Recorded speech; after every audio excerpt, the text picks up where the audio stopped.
오늘의 대제목은 영적 치유. 오늘의 주제는 갈라디아서 2장 20절입니다. 내가 그리스도와 함께 십자가에 못 박혔나니 그런즉 이제는 내가 사는 것이 아니요 오직 내 안에 그리스도께서 사시는 것이라. 이제 내가 육체 가운데 사는 것은 나를 사랑하사 나를 위하여 자기 자신을 버리신 하나님의 아들을 믿는 믿음 안에서 사는 것이라. 아멘. 그래서 사람들이 우리들이 아프기도 하고 마음의 병이 있고 또 육신의 나약함이 또 찾아올 때도 있어서 연약하기 때문에 병에 걸리고 또 요새 코로나 시대이기도 하지만은 여러 치유들이 필요한데 제일 먼저 치유되어야 될 사실 부분은 이 영적 치유가 우리에게는 필요합니다. 먼저 우리에게 원죄가 들어왔을 때 보면은 하나님을 떠났기 때문에 우리가 하나님의 언약 가운데서 벗어났기 때문에 죄가 우리 가운데 들어온 것이고, 그래서 인간은 근본적으로 이 하나님을 떠난 상태의 근본 원인을 치유하지 못하면은 그 어떤 것으로 이제 다른 부분이 메꿔지고 다른 부분이 돈이 있고 부자가 되고 지위가 높아지고 인기를 얻고 사람들에게서 영광을 얻고 환호를 받고 박수를 받는 삶을 살 수 있을지언정 제일 근본 원인이 하나님을 떠난 이 상태를 해결하지 못했을 때는 영적인 치유가 이루어지지 않았을 때는 다른 것들은 아무 소용이 없다는 것이에요. 왜냐하면 결국에 우리의 마지막 죽음을 이후에는 그냥 땅에 묻혀서 우리가 흙에서 났으니 흙으로 돌아간다 했지만 그냥 흙이 되어서 그냥 사라질 존재가 아니라 우리에게는 이 육신 가운데에는 우리가 영혼이 있단 말이죠. 근데 하나님을 떠난 그 상태를 그 원죄를 해결하지 못한 상태에서는 다른 것들은 부귀영화가 내 죽는 날까지 계속 따라온다 할지언정 제일 중요한 죽음 이후의 문제를 해결을 못한다는 거예요. 천국이냐 지옥이냐. 다른 문제가 그냥 감옥에 가는 것도 문제인데 징역 10년만 받아도 사람들 얼굴 노래지고 하는데 영원한 시간 동안에 불타는 지옥 가운데서 살아야 된다는 거예요. 이 육신을 벗어난 상태이기 때문에 모든 감각이 더 발달되어 있을 거예요. 그 하나님의 영원한 진로 가운데서 머물러야 된다고요. 그렇기 때문에 이 영적인 치유 부분이 가장 중요한 겁니다. 그래서 첫 번째 계속 이제 실패가 오는 경우가 있어요. 예수님을 믿는다 하면서도 또 혹은 믿지 않는 사람들 같은 경우에는 더더욱이나 더 심한 일이겠죠. 그 이유는 완전한 그리스도가 아니기 때문에 갈라디아서 2장 27에 나왔듯이 분명히 하나님의 아들 예수 그리스도께서 이 땅에 오신 것은 피 흘리시고 우리를 위하여 대속하신 것은 우리의 이 원죄를 해결하고 마귀의 일을 멸하신 왕으로 오셨고 우리에게 생명을 주기 위하여 하나님의 길을 선포하러 오신 선지자의 직분으로 오셨고 한 번에 피 흘리시고 대속함으로써 우리의 모든 죄를 해결하신 우리의 구주로 오셨다고요. 대제사장의 직분을 하는 이 예수 그리스도의 직분을 가지고 오셨는데 이제 우리가 이분을 믿고 영접하고 믿고 하나님의 자녀가 되는 권세를 우리가 하나님으로부터 받아서 우리가 이제 내 안에 성령이 나와 함께 하시면서 내가 죽는 그날까지 이 성령이 우리와 함께 하시는 삶을 살고 있는데 우리가 교회에서 예배 드릴 때는 하나님을 찬송하고 찬양하고 하면서도 실상 우리가 밖에 나가서 사는 삶의 현장에 있어서는 쓰러지고 넘어지고 계속 실패하는 경우가 있다고요. 이 예수 그리스도로 인해서 우리가 구원을 받았고 생명을 얻은 자인데도 우리가 실패하는 경우가 많다는 얘기죠.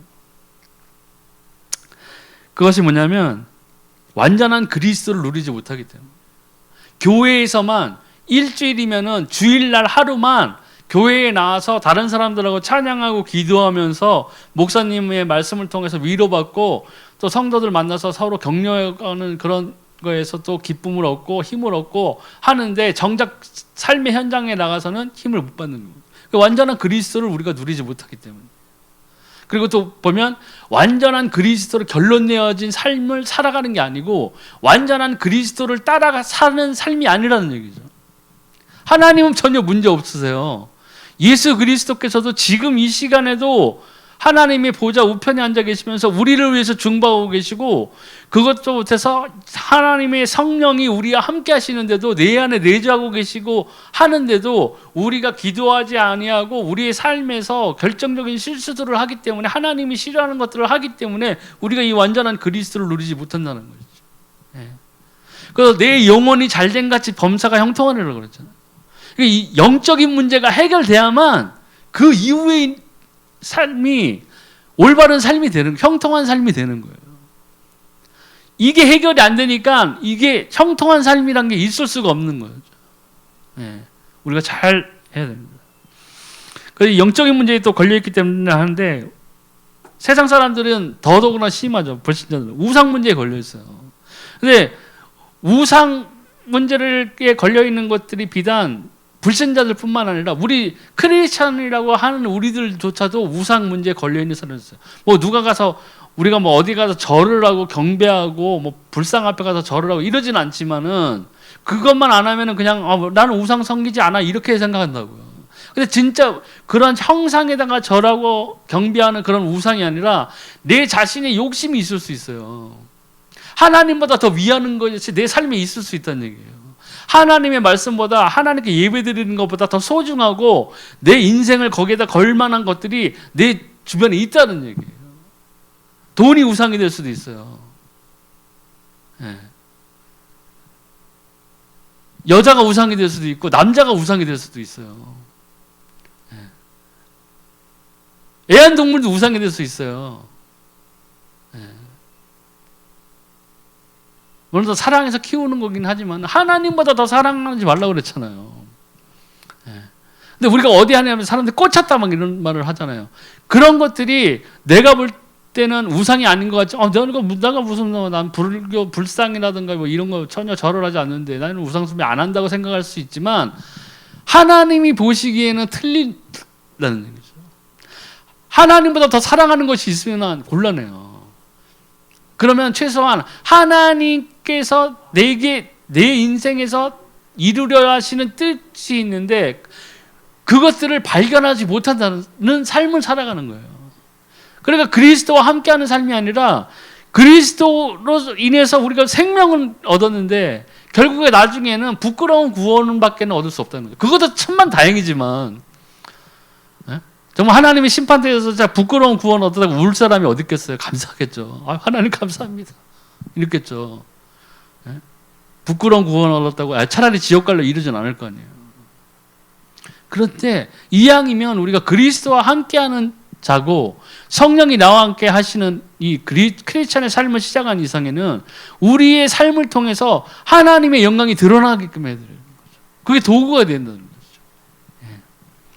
그래서 세상 사람들 문제도, 이 사상 문제도 있어요.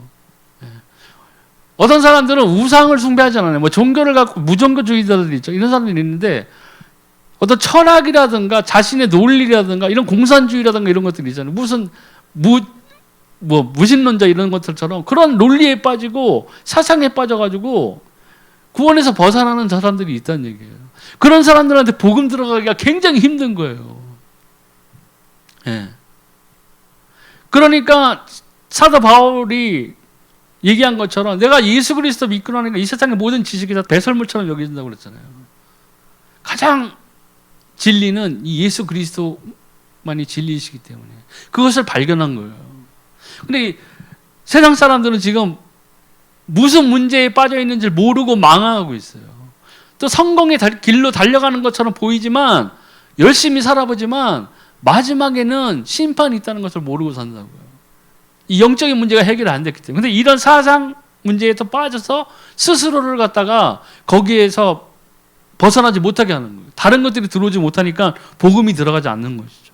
또 종교 문제가 있죠. 사람들은 이게 종교는 말씀드렸지만 사람이 만들어 놓은 거예요. 그 배후에는, 영적인 배후에는 사단이 존재하고 있다고요.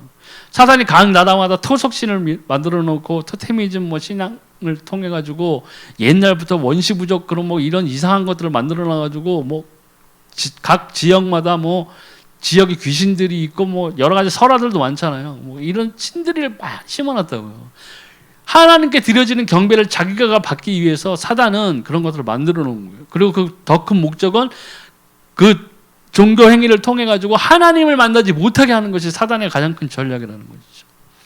근데 이 종교는 사람이 만들어 놓은 거기 때문에 거기에 모든 기준은 행위 기준이에요. 행위 기준.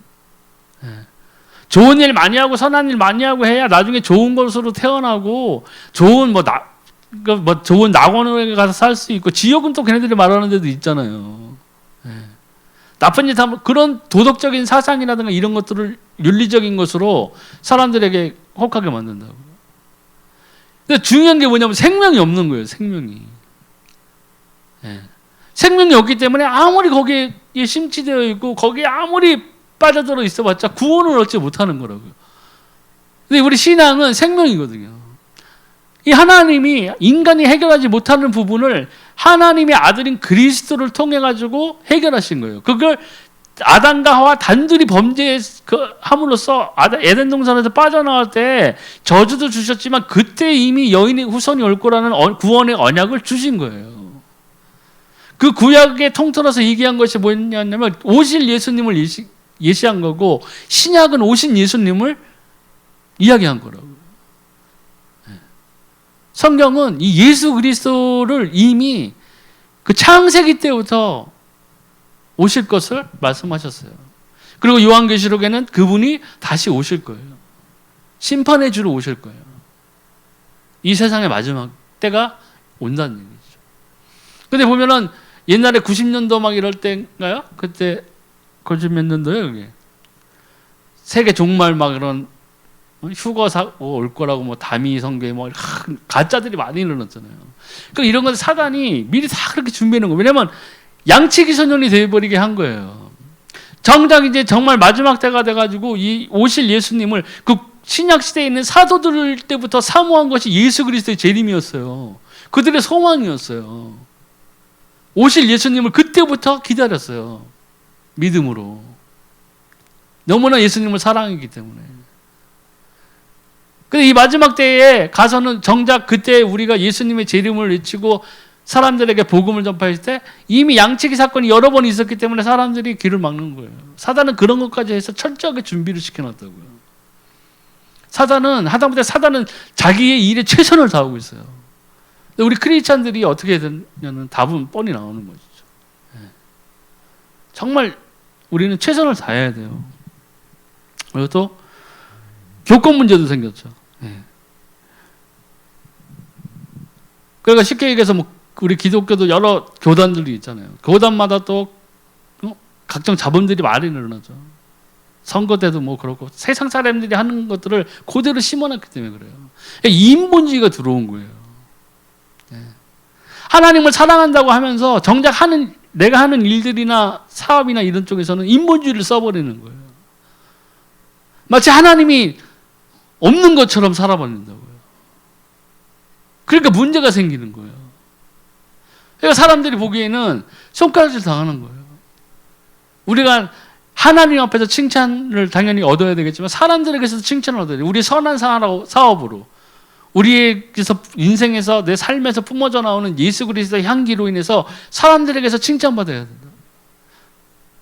크리스찬 초기 크리스찬인들이 그렇게 박해를 당하고 로마 시대에 콜로세움에 끌려가서 정말 사람들이 놀이문화, 관람문화 그 앞에서 사자에 뜯겨서 산채를 먹히고 십자가에서 못 박혀서 불에 타서 죽는 화형을 겪고 하는 그 박해를 받았던 크리스찬들이 결국은 어떻게 됐어요? 나중에 그 주변에서 로마인들이 인정하기 시작했다고요. 너무나 선한 삶을 사니까. 로마 시대가 마지막 때 완전히 음란의 극치로 달려가고 있던 그런 제국이었는데 크리스찬 노예들, 종들 사는 거 보고 그 사람들이 청결하게 살고 성결하게 사는 모습을 보고 인정하기 시작했다고요. 근데 우리는 누가 우리를 찔러 죽이려고 하지도 않고 우리를 팔아먹으려고 우리를 잡아가는 사람들도 없고 오히려 풍족한 삶을 누리고 얼마든지 내가 노력하면은 안락한 삶을 살 수 있고 하는 그런 시대에 살면서도 우리가 왜 남들에게서 손가락질 받아야 됩니까? 나를 집사라는 걸 동네 사람 다 아는데 동네에서 제일 악독하게 굴어보세요. 거기다 복음을 막는 거예요. 예. 예수님 때문에 안 믿는 게 아니라 그 사람 때문에 안 믿는다는 소리가 나온다고요. 옛날에 전도에서 사람들에게 불신자들한테 접근해서 얘기해보면 제일 많이 나오는 말 중에 하나가 돈 얘기하고 주변에 예수 믿는 사람들 얘기를 해요. 친척들이라든가. 더 악덕하다는 거예요. 본이 안 되는 거예요. 본이. 교회에서 주변 성도들한테 칭찬받는 건 당연한 거고요. 예. 교회에 나왔는데 교회 안에 있는 성도들한테서 지목을 당하고 욕을 먹으면 그 삶이 어떤 삶이겠어? 밖에 나가서는 안에서 깨진 바가지가 밖에 나가서 어떻게 하겠냐는 거예요, 도대체. 예. 그건 얘기할 것도 없는 일이고 우리가 정말 밖에 나가서 내 주변의 사람들에게 선한 영향력을 끼쳐줘야 돼요. 이 교회에서도 이런 교권 문제들이 생겨나기 시작한 거예요. 그러니까 이게 다 인본주의, 다 다음에 나오죠. 인본주의가 들어온 거예요. 하나님이 최우선이 아니고 내가 어떠한 난간에 닥쳐 있고 어떠한 상황에 닥쳐 있을 때 내가 먼저 하나님께 기도해야 된다는 거예요. 거기서 답을 찾아야 된다고요.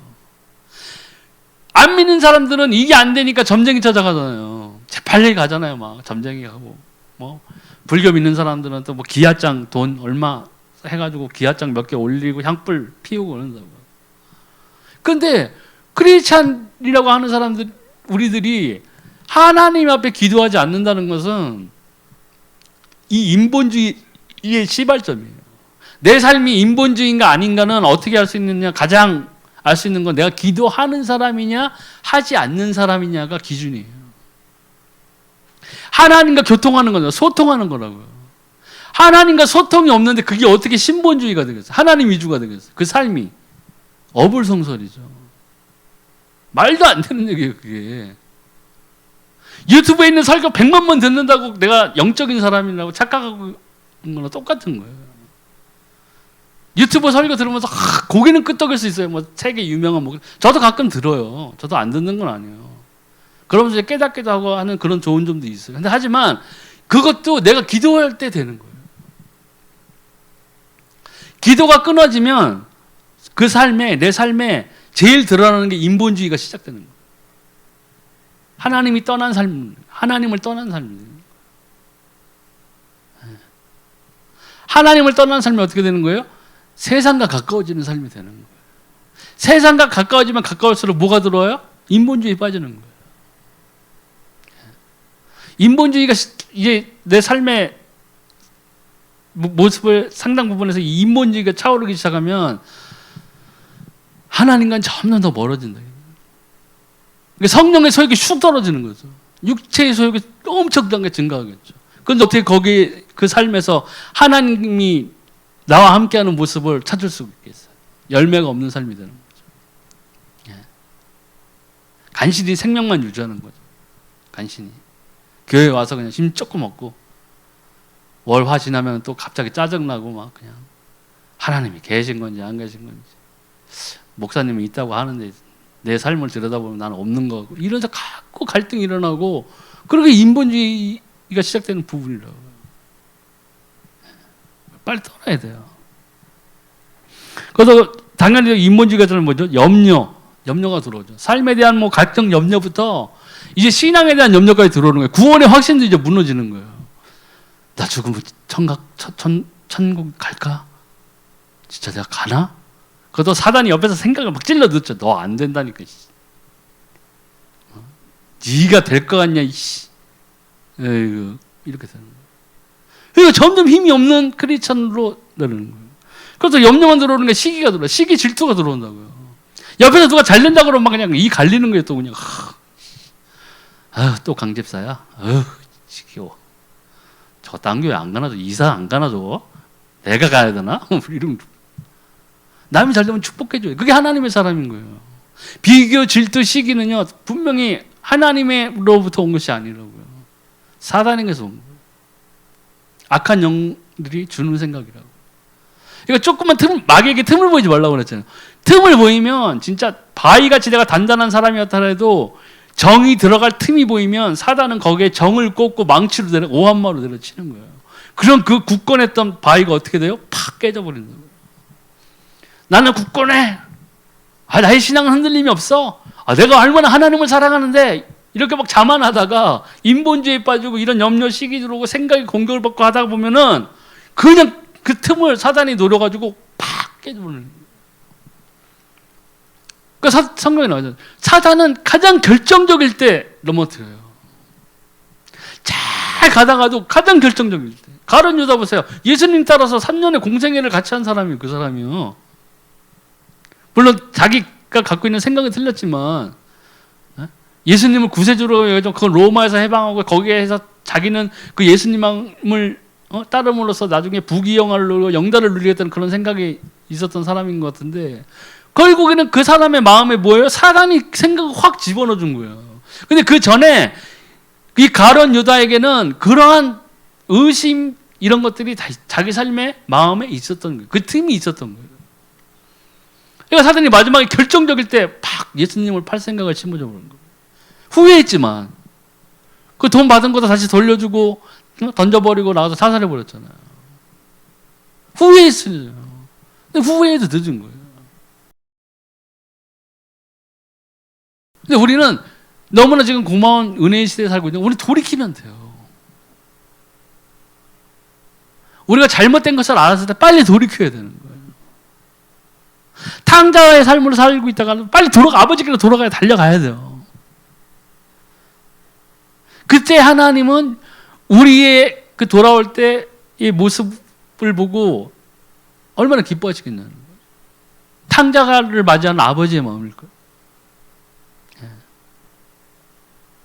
그래 하다못해 불신자들 그 영원한 그 멸망 가운데에서 지옥에 떨어질 그 백성들이 하나님께로 돌아오는 그 복음을 듣고 하나님께로 돌아온다는 것은 어마어마한 큰 기쁨이라고요.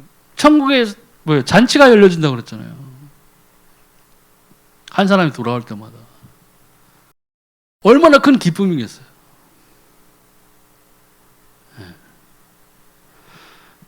그러니까 이 염려 시기 영적인 문제에 걸렸다는 이것은 우상, 사상, 종교 문제, 교권, 인본주의, 염려 시기 이런 것들 때문에 설사 크리스찬이라고 하지 뭐 안 믿는 사람 말할 것도 없고 크리스찬이라고 내가 믿고 있는데 내 삶에 이런 어려움들이 왜 계속 나를 찾아오는 거 봤을 땐 이 부분 중에 하나 걸려있기 때문에 최소한 그러니까 하나님으로부터 오는 온전한 것들을 우리가 누리지 못하는 거라고요. 거의 벗어나야 돼요.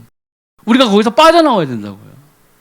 아브라함이 본토 친척 아비 집을 떠나서 내가 지시하는 땅으로 가라 했을 때 첫 발을 내딛었잖아요. 빠져나왔다고요. 아브라함이.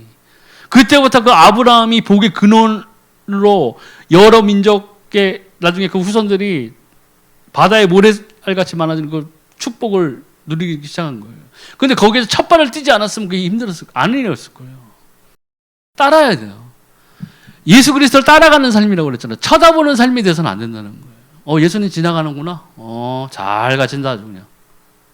야, 이거 예수님 뒤에 제자들이 몇 명이야? 하나, 둘, 셋. 이런 거 세고 있으면 안 되는 거예요. 내가 따라가야 돼, 내가.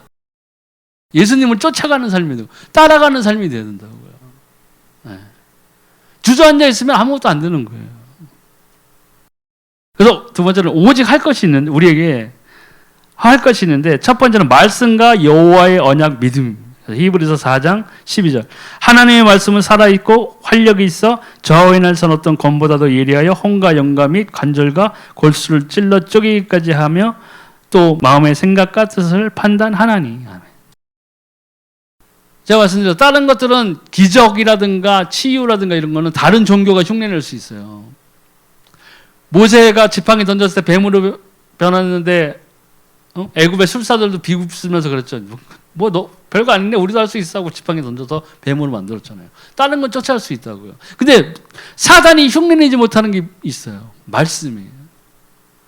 하나님이 선포하신 말씀, 이 성경에 있는 이 말씀을 사단은 흉내낼 수가 없어요. 이 말씀은 또 뭐예요? 변함이 없어요. 그리고 여호와는 것처럼 살아있고 운동력이 있어요. 여기는 활력이라고 하는데 운동력으로도 나와 있죠. 자아의 날선 어떤 것보다 예리하고 야여 혼과 영감이 관절과 골수를 찔러 쪼개까지 하며 또 마음의 생각과 뜻을 판단하는. 이 말씀이 선포될 때 그래서 말씀을 듣는 도중에 치유되는 사람들도 많아요. 예. 이 복음을 전했을 때 몸과 마음에 병이 있던 사람들이 이 복음을 이 선포되는 자리에서 그냥 뭐 치유 기도도 하지 않았는데 낫는 사람들이 있다고요. 이 마음을 이 말씀을 그대로 받아들인 거예요. 그래서 우리가 예수 그리스도 이름으로 치유의 기도를 하고 할 때 선포할 때 치유되는 이유가 예수의 이름이 선포될 때 치유되는 이유가 이 말씀이 살아있기 때문이에요. 네. 어떠한 이 세상에 있는 외과 의사들보다도 더 정확한 수술을 할 수 있어요. 외과 의사가 수술은 하지만 영과 혼을 치료할 수 있어요? 못 하잖아요. 그리고 열었는데 암세포가 가득 퍼져서 어디 다시 닫아요? 못 해요. 하지만 하나님의 말씀은 뭐예요? 배를 열지도 않고 가르지도 않아요. 하지만 이 말씀이 내 삶에, 내 영혼에, 내 가슴에 잘 딱 박히는 순간에는 모든 것들이 해결되어지는 거예요. 말씀이 살아있기 때문에. 그러니까 사단이 이 말씀을 흉내내지 못해요. 그러니까 예수님이 광야에서 40일 금식 후에 나와서 사단에게 3번을 시험을 당했을 때 사단도 말씀으로 공격했는데 하나님, 예수님이 뭐랬어요? 너 사단을 뭘로 물리치셨어요? 하나님의 말씀으로 물리쳤어요. 이 말씀이 그렇게 힘이 있는 거예요. 그러니까 우리가 다른 것들을 논하기 전에 우리가 기도하고 이 하나님의 말씀으로 무장돼야 돼요. 무장된다는 게 뭐냐면은 이대로 하나님의 말씀을 내가 살면서 체험해야 되는 거예요. 네. 목사님이 강대상에서 아브람 얘기하고 이삭 얘기하고 요셉 얘기하고 야곱 얘기하고 할 때 아유 그건 아브라함이니까 그렇지. 야곱이니까. 그건 이삭이니까. 솔로몬이니까. 아유, 난 아니야. 이게 벌써 그 생각이 뭐예요? 틀린 거예요. 첫 출발이 안 되는 거예요. 하나님께서 나오라! 하는데 거기 앉아있는 계속 앉아. 아유, 하나님 왜 그러세요? 나 피곤해요. 저는 그냥 여기 있을래요. 이게 똑같은 거예요. 이 말씀이, 우리가 예수 그리스도를 통해서 우리가 얻는 구원, 생명, 이 신앙의 삶은요, 결과적으로 뭐냐면요, 체험하는 삶이에요. 하나님을 체험해야 돼요. 아, 정말 여호와 하나님이 분명히 살아계시구나. 목사님이 얘기해서가 아니라 내 삶을 통해서 그것을 내가 누려야 된다고요. 오늘도 살아계신 하나님, 오늘도 저의 기도에 응답하셨고, 아멘. 제가 오늘도 하나님의 말씀을 따라 쫓아서 하나님이 원하시는 길로 향해 달려가겠습니다. 이런 삶이 돼야 된다고요. 그럴 때 성령이 인도하시는 거예요. 머릿속에 5만 가지 잡생각으로 있는데 하나님이 뭐 앞에서 갑자기 내 눈앞에 나타나가지고 다 지우개로 지어버리시고 자, 내 손 잡고 따라와. 이게 아니라고요. 그런 걸 꿈꾸는 사람들이 많아요.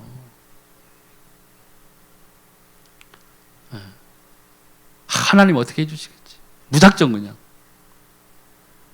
하나님 살아계신데 뭐 분명히 살아계세요. 계신데 문제 뭐냐면 내가 누리지 못한다는 거예요. 이런 것들 때문에. 그러니까 말씀을 우리가 생명으로 여겨야 돼요. 또 두 번째는 오직 예수 그리스도에 대해요. 결론내야 돼요. 흑암의 권세가 무너지죠. 지금 우리가 사는 이 세상에는 제일 큰 문제가 뭐냐면 공중권세 잡은 사단이 지금도 역사하고 있는 거예요. 불순종의 아들들 가운데 역사하는 영이 지금 이 시간에도 예수님 재림오시는 그날까지 마지막 심판 때 그 무저갱으로 떨어지기 전까지는 이 사단이 자신의 권세를 가지고 있다고요. 그렇기 때문에 이 세상에는 끊임없이 다툼이 일어나고 전쟁이 일어나고 병이 들어오고 서로 시기하고 정말 질투하고 지금은 이제 영화 문화 이쪽으로도 너무나 지금 과학기술이 발달돼서 휴대폰 하나로도 모든 걸 다 볼 수 있고 다른 나라의 것들을 다 볼 수 있잖아요. 이런 것들을 통해서 사단이 모든 것을 음란한 것을 다 채워놓는 세상이 되어버렸어요. 어떻게 하시겠어요? 그래서 세상 사람들이 어떻게 버텨내겠어요? 믿는 사람들도 쓰러지는 판인데 큰일인 거죠. 기독교 방송 라디오를 듣는데 어떤 목사님인가 말씀하시더라고요. 그 교회 성도 중에 그 비뇨기과 의사 그분 얘기를 하시면서 지금도 우리나라에서 이야기해요. 초등학생 5, 6학년 중학생, 고등학생들 데리고 엄마들이 와서 정관 수술을 시킨다는 거예요. 일은 쳐도 임신을 하면 곤란하니까 정관수술 시킨다는 거예요. 한 달에 한 3명, 4명씩 찾아온대요. 우리 때에는 있을 수 없는 얘기죠. 우리 때하고는 완전 틀렸어요. 저희 때도 우리 엄마 아빠들은 다 자기 자식은 순진하다고 생각했거든요. 우리 내 새끼는 안 그래. 근데요, 제가 학교 다녀봤잖아요. 다 그래요. 똑같아요, 애들은. 집에 있는 엄마만 내 아들은 착할 거라고 생각하는 거예요. 아마 우리도 우리 시대에 지금 이러한 인터넷 문화가 있어서 더 타락했겠죠. 지금 시대는 그런 시대가 돼버렸어요. 그런데 이 사단의 영이 충만한 이 세상을 살아가는데 우리가 예수 믿는 우리들이 오직 예수 그리스도로 결론을 안 내려지고 져 있다면 큰일인 거죠. 방어망이 없어진 거와 똑같은 거예요. 흔들릴 때도 참아야 되거든요. 뭘 생각하고 복음을 생각하고 나를 위해 대속하신 그 예수 그리스도의 사랑을 희생을 생각하고 사랑을 생각하고 그리고 예수 그리스도의 말씀으로 하나님의 말씀으로 선포해서 물리쳐야 되거든요. 그게 안 된다면 힘들어지는 거죠. 또 세 번째로 오직 성령으로 결론내죠. 능력과 세계정복. 세계정복이 싸워서가 아니라 여기 사도행전 1장 8절에 나와 있죠. 오직 성령이 너에게 임하시면 너희가 권능을 받고 예루살렘과 온 유대와 사마리아와 땅끝까지 이르러 내 증인이 되리라 하시니라. 아멘. 근데 중요한 것은 증인이 되라가 아니라 되리라요. 왜냐하면 우리는 증거를 갖고 있는 사람들이에요. 그렇기 때문에 되어질 수밖에 없어요. 되어질 수밖에 없는데 언제 이게 되어지느냐? 내 입술에서 다른 사람들에게 이 복음이 선포되어야 돼요. 네. 이 복음이 선포되어야 돼요. 내 주변에 있는 사람들에게 그 사람들이 힘든 것은 영적인 부분이거든요. 이 영적 치유가 돼야지 그 사람들이 살아난다고요. 그 사람들에게 필요한 건 뭐냐면은 지금 당장은 그 사람에게 수중에 돈이 없으면 100만 원이 큰 돈이고 10만 원을 지어줘서 그 사람에게 먹고 사는 거를 약간 해결해 주는 그것도 좋지만 그것도 하면서 뭘 해줘요? 복음을 선포해야 돼요. 불신자들의 가장 큰 문제는 뭐예요? 생명이 없는 거예요. 생명을 못 만난 거라고요. 영적인 부분이 하나님을 따른 그 원죄 부분을 해결 못한 거예요. 그걸 해결하기 위해서 이 예수 그리스도께서 이 땅에 오신 거라고요. 그리고 장사한 지 사흘 만에 사망을 이기기 위해서 부활하고 하늘로 천국으로 올라가신 거라고요. 우리들을 위해서요. 그게 무슨 쇼가 아니라고요. 하나님이 더 위대해 보이려고 그렇게 만들어 놓은 게 아니에요. 우리에게 생명을 주시려고 한 거라고요. 근데 그 생명이 없는 사람들에게 뭘 줘야 되겠어요? 이 복음을 전해줘야 돼요. 예수가 그리스도라고 얘기를 해줘야 된다고요. 그 사람이 머무르고 있는 그 진은 사단의 진이에요. 거기서 벗어나게 해야 돼요. 생명의 성령의 법이 뭐예요? 죄와 사망의 법에서 너희를 해방하였다. 그거의 말씀이 이루어지게 해야 된다. 그러기 위해서는 또 네 번째로는 오직 기도밖에 없어요. 기도할 때 모든 것이 회복됩니다. 사도행전 1장 13절에서 14절 들어가 그들이 이와는 다락방으로 올라가니 베드로, 요한, 야고보, 안드레와 빌립, 도마와 바돌로메, 마테와 및 알페오의 아들 야고보, 셀로딘 시몬, 야고보의 아들 유다가 다 거기 있어 여자들과 예수의 어머니 마리아와 예수의 아우들과 더불어 마음을 같이하여 오로지 기도에 힘쓰더라. 아멘. 이 다락방 오순절 때 모습이잖아요. 기도해야 돼요. 기도하지 않으면서 뭘 바라는 것은 진짜 감나무 밑에서 진짜 입 벌리고 앉아있는 거하고 똑같은 거예요. 하나님 다 아시죠? 그건 기도가 아니라고 해요. 기도해요. 구체적으로 기도해요. 감사와 회개의 기도를 같이 하면서 찬양하면서 기도해야 된다고요. 그래서 기도해서 그 응답을 받는 체험이 있어야 내가 무너지질 않아요. 쓰러지질 않는다. 그거 없이 신앙생활하면요 굉장히 큰 부침이 기다리고 있어요. 왜냐하면 옆에서 아무리 말해줘도 내가 만난 하나님이 없는 거예요. 그게 체험이 없는 거예요. 내가 만난 하나님이 없으니까 뭐예요? 옆에서 무슨 풍파가 다가오고 옆에서 무슨 비방의 소리가 들려오고 하면은 그대로 쓰러지는 거예요. 내가 만난 하나님이 없으니까 지지할 수가 없는 거예요. 버틸 수가 없다고요. 또 다섯 번째 오직 전도예요. 이 하나님의 시간표와 응답인데 사도행전 2장 1절에 40절에 나오는데 여기 사도들의 이제 행적들이 쭉 나오죠. 예. 이게 전도하다 보면요, 이 하나님의 말씀, 이 하나님의 복음을 선포하다 보면 뭐냐면 이 하나님의 시간표와 응답이 있다는 것을 알게 돼요. 이것이 하나님이 정한 때라는 것을 알게 된다고요. 내가 준비만 되어 있다면, 사도들이 이 행적이 다 그렇게 나오잖아요. 내가 준비만 되어 있고 하나님의 말씀을 선포할 때 내가 준비되어 있고 그 현장으로 나갔을 때는 하나님이 만날 사람, 처소, 모든 것들을 모든 것들을 예비해 놓으신 거예요. 가는 곳마다 뭐예요? 복음이 선포됐어요. 말씀이 흥황하여 힘을 얻고, 사도들이 잘나서가 아니에요. 사도 바울이 정우성처럼 미남이고 뭐 톰 크루즈처럼 잘생겨서가 아니라고요.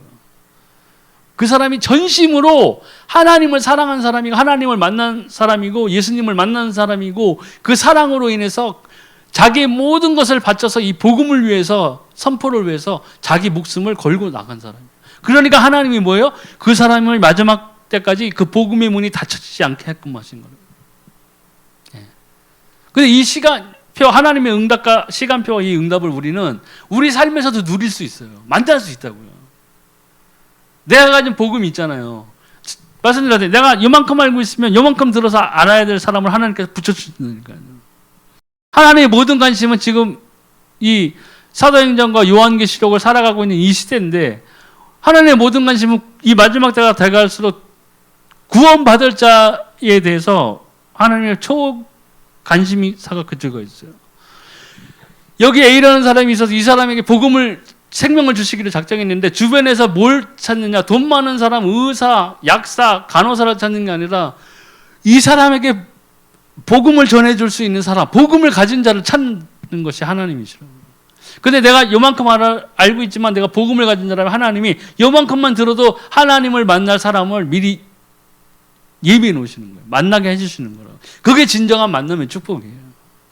잘생기고 예쁜 사람 만나는 게 그게 만남의 축복이 아니에요. 돈 많은 사람 만나고, 잘나 보이는 사람 만나고, 연예인들 만나고, 내가 핸드폰에 연예인하고 부자 뭐 재벌들 연락처 있다고 해서 그거 수시로 바라보는 뭐 이게 아니라고요. 진정한 만남의 축복은 하나님의 계획과 인도 안에서 만나는 사람이에요. 생명을 주는 일에 만나는 건 더더욱 금상첨화죠. 그 일을 우리가 할 수 있다고요. 우리가 잘나서가 아니라 내가 복음이 가지고 있잖아요. 내가 복음 가진 자예요. 그걸 하나님께 기도하는 거예요. 하나님, 내 주변에서 복음을 몰라 쓰러져가고 사망으로 떨어져가는 불쌍한 영혼들에게 내가 가진 복음이 있으니까 하나님, 내가 복음을 들을 자들을 나를 만나게 해주세요. 그 만남의 축복이 시작될 때 정말 감사한 일이 생기는 거죠. 그때서야 비로소 내가 사는 인생이지만 내 삶의 시간표에서 나를 위해 예비된 시간표가 아닌 나의 인생을 통해, 내 삶을 통해서 하나님이 이루고자 하는 시간표와 응답을 우리가 또 바라볼 수가 있는 거예요. 그게 계속 지속된다고 생각해 보세요. 그렇기 때문에 사도 바울이 항상 감사하고 기뻐하고 쉬지 않고 기도할 수 있었던 것이 바로 그거예요. 사도 바울의 삶에서 이걸 계속 본 거예요. 계속 묵도한 거예요. 하나님의 나라가 임하는 것을 매 순간 바라봤어요. 목격했다고요.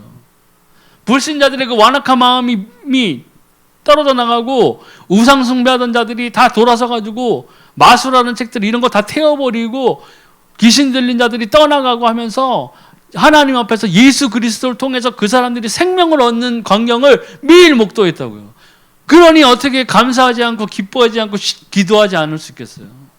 그 사도 바울의 만남의 축복을 보세요. 다 예비된 신령들이어서 기도처에 가면 그 기도처도 예비되어 있고 거기에서 기도하면은 자기를 위해서 예비된 동역자들을 하나님은 이미 만남의 축복을 다 주셨어요.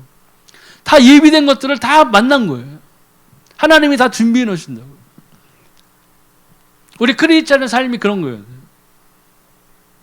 뭐 필리핀 나가고 뭐 해외 어딜 나가서 오지에 나가서 선교하는 것도 중요하지만 우리는 이 현장에, 내 삶의 현장에서 내 주변에 있는 사람들에게 예수를 모르고 생명을 모르고 정말 나중에는 지옥에 떨어질 그런 그 저주 가운데 빠진 그런 백성들인데 그 사람들도 하나님의 귀한 자녀들이 될 수 있어요.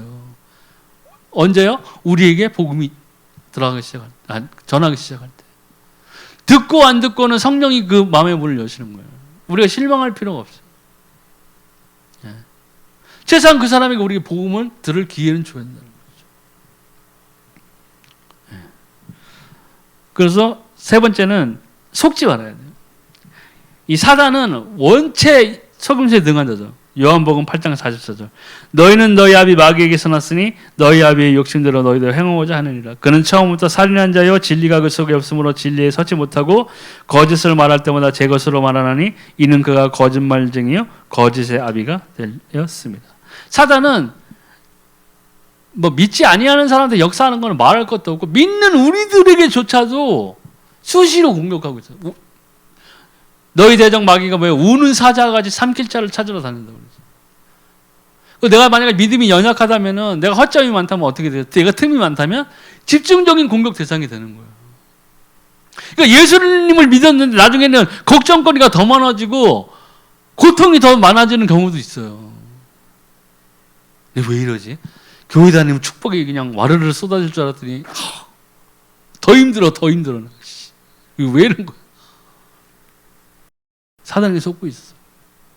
근데 그게 속고 있는데 문제는 뭐냐면 내가 틈을 보여주고 있다는 거예요. 내게 틈이 많은 거예요. 그걸 빨리 떠나야 돼요. 고쳐야 된다고요.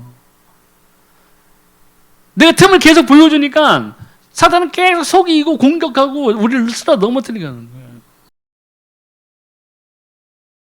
또 속지 말아야 돼. 내 자신에게 속지 말아야 돼. 갈라디아서 6장 6절에서 8절. 가르침을 받는 자는 말씀을 가르치는 자 모든 좋은 것을 함께 하라. 스스로 속이지 말라. 하나님은 어신여기를 받지 아니하시니 사람이 무엇으로 심든지 그대로 거두리라. 자기의 육체를 위하여 심는 자는 육체로부터 썩어질 것을 거두고 성령을 위하여 심는 자는 성령으로부터 영생을 거두리라. 아멘. 우리는 하나님 믿고 예수님 사랑한다고 하면서 교회 나와서 거룩한 주의를 지켜야지 하면서 예배는 드리고 하면서도 세상의 삶의 현장에 나가서는 성령으로 사는 것이 아니라 내 육신을 위해서 사는 경우가 너무나 많은 거예요. 하나님의 생각을 잠시 접어두는 거예요. 하나님, 월요일이에요. 주일날 다시 만나요. 오늘은 월요일, 세상의 날. 그때부터 막 살아버리는 거예요. 그러고서 또 안 되면 또 교회 가가지고 울고 한다고요. 또. 목사님 막 손잡고 막 하소연하고. 예언해주세요. 예언 100번 받아도 안 돼요. 100번 받아도. 10,000번 받아도 안 돼요. 10,000번. 이 성경에 있는 하나님의 말씀이 분명히 살아있다고 아까 나와 있잖아요. 우리가 이 하나님의 말씀을 가지고 체험을 못하고 기도하지 못하고 성령의 인도를 제대로 받지 못한다면요. 다른 부수적인 어떤 집회라든가 이런 데 가서 뭐 은사 집회라든가 이런 데 가서 하나님의 성령이 역사하시는 것을 보고 안수를 받고 신메탈을 나가서 떨어져도 안 돼요. 그게 끝나면 또 말짱 도루묵이에요. 그러니까 사람들이 그런 집회만 전국에 있는 집회만 계속 다니는 사람들도 있다니까요. 왜? 거기 참석해야만 내가 하나님의 사람인 것 같아요. 내가 구원받은 것을 느끼는 거예요. 반대로 생각하면 뭐가 돼요? 내 자신에게 구원의 확신이 없다는 거야. 구원의 확신이 없다는 말은 뭐냐면 하나님과의 교통이 없다는 거예요. 하나님을 체험하지 못하고 있다는 거예요. 예수 그리스도가 내 구세주가 되신 것을, 내 생명의 주가 되신 것을 1도 체험하지 못하고 있다는 거예요. 기도 응답을 못 받고 있다는 거예요. 고아처럼 느껴지는 거예요. 버려진 처럼 느끼는 거예요. 교통이 없으니까. 네. 사단에게 속이고 또 자기 자신에게도 속는 거라고. 하나님 분명히 살아계시잖아요. 예수 그리스도께서 지금도 살아계세요. 성령이 지금도 역사하고 있어요. 이 세 가지는 변하지 않아요. 근데 요즘 세상에서는 아까도 목사님이 말씀하셨죠. 그런 간증권이 많이 줄어들었죠. 이게 그만큼 우리들이 세상에 빠져 살고 있다는 거예요. 심지어 내 자신에게 속고 있는 거예요. 나를 속이는 거, 위로하는 거예요. 막. 난 구원받았어. 구원받았어. 그래요.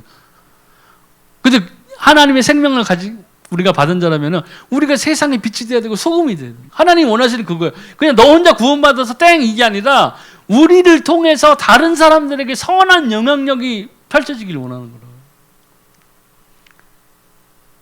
제일 큰 목적은 영혼 구원이잖아요. 내가 어떤 집회 나가서 100만 명, 10만 명을 구원하는 그런 큰 하나님의 뜻을 이루는 일을 할 수도 있는 사람이에요.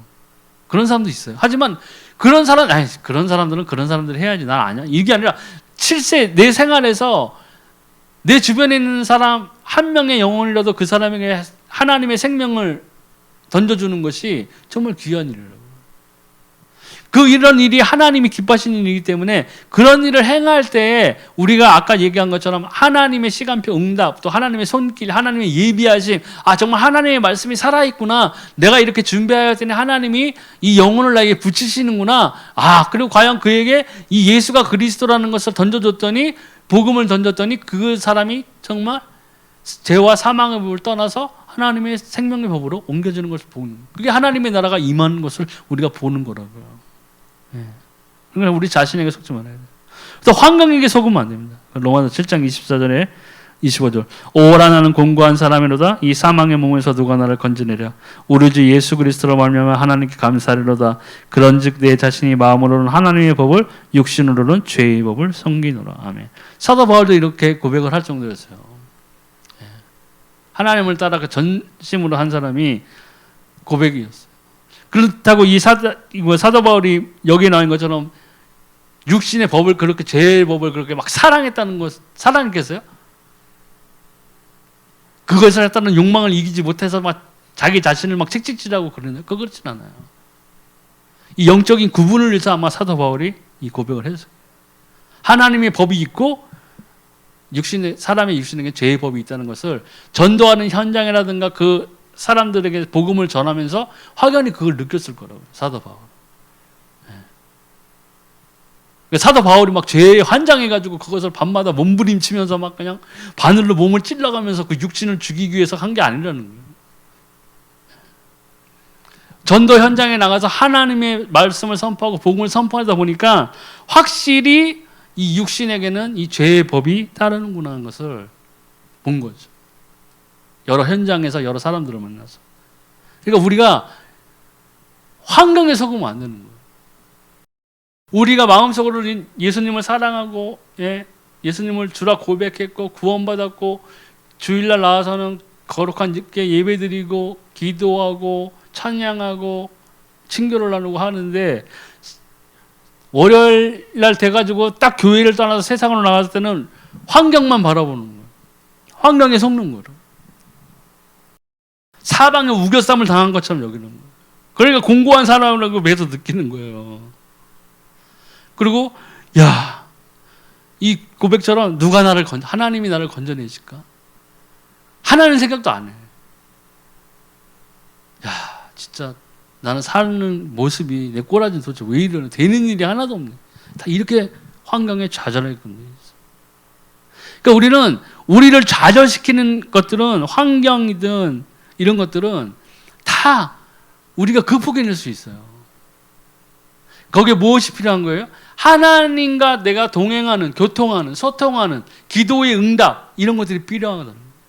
인본주의를 떠나야 되고, 그래 인본주의를 떠나서 배제하고 했을 때 그 환경이 거쳐지는 거예요. 비로소 그 환경 가운데서 하나님이 준비해 놓으신, 하나님이 나를 위해서 예배해 놓으신 그 응답들이 나를 기다리고 있다는 것을 우리가 기도를 통해서 받아내야 된다. 겪어야 된다. 이게 안 되면 영원히 여기서 벗어나지 못해요. 그러니까 예수님을 믿고 구원을 받았는데 힘들고 어려운 삶을 살 수 있는 거예요. 계속 흔들리는 배 위에서 있는 것처럼 계속 흔들리는 거예요. 이거는 내가 변해야 돼요. 내가 빨리 캐치해서 이 문제에서 벗어나야 돼요. 그래서 그 말씀처럼 내 영혼이 잘된 같이 네가 범사 형통하리라는 것이 응해져야 돼요. 근데 이 영적인 치유가 필요한 부분이 바로 그런 거죠. 육신의 병은 병원에 가서 치료할 수 있어요.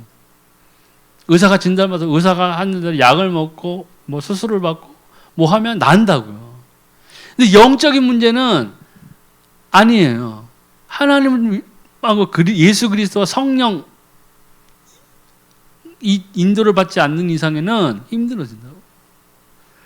그러니까 불신자들은 하나님을 떠났기 때문에 무당, 뭐 점쟁이, 굿하고 막 이런 식으로 자기의 잘못된 영을 어떻게든 해보려고 하는 거고, 믿는 우리들은 이 하나님을 통해서 우리가 받아야 되거든요. 하나님께로 돌아가는 삶이 돼야 되고, 하나님과 교통하는 삶이 돼야 되고, 예수 그리스도와 동행하는 삶을 우리가 누려야 되는 거예요. 이게 안 되면 우리도 지금은 우리가 온전하다고 생각하고 하나님이 나를 사랑하셔 내가 응답을 받고 해서 하지만, 내가 조금만 여기서 벗어나서 인본주의 들어오고 환경에 속고 이 사단에게 속고 염려, 시기 이런 거 들어오고 해보면 우리도 쓰러질 수가 있어요. 그러니까 선자는 더 조심해야 돼요. 쓰러지지 않게 해서 조심해야 되고, 지금 부침의 길을 걷고 있다면은, 굴곡의 길을 걷고 있다면 빨리 여기서 회복돼야 돼요. 돌아와야 돼요. 말씀으로 돌아와야 되고, 기도로 돌아와야 되고, 믿음으로 돌아와야 돼요. 그래서 이 영적인 문제를 회복해야 돼요. 그러니까 영적인 문제 회복은 결국 그거예요. 기도, 예배, 그죠? 기도 예배를 통해 가지고 내 영적인 성령에 떨어진 소욕을 확 일으켜 세워야 된다고. 성령의 소욕이 일으켜 되는 건 뭐예요? 하나님을 사랑하는 욕구가 커지는 거예요. 세상을 떠나는 마음이 생기는 거예요. 그때 기도하고 예배할 수 있는 거예요. 진성으로. 신령과 진정을 다하는 예배가 될 수 있는 거라고요. 그리고 말씀이 선포되는 그 시간에 내가 치유받을 수 있어요. 그리고 그 말씀이 내게 응답으로 다가오고, 그 선포된 말씀으로 인해서 내 생활이 바뀌고 내 삶의 모습이 바뀌어지는 거예요. 하나님께로 더 가까워지는 삶이 되어야 되는 거예요. 그래서 우리는 이 영적인 치유분이 얼마나 소중한지를 이번 시간에는 한번 같이 말씀을 나눠봤습니다. 그래서 오늘 여기까지 말씀 나누겠습니다.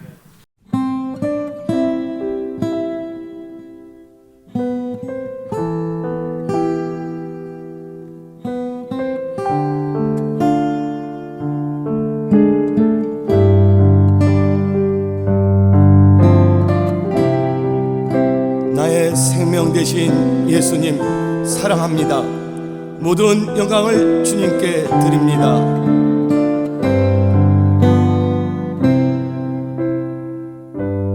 나의 하나님, 나의 하나님, 나의 하나님, 나의 하나님, 나의 하나님, 나의 하나님, 나의 하나님 사랑해요.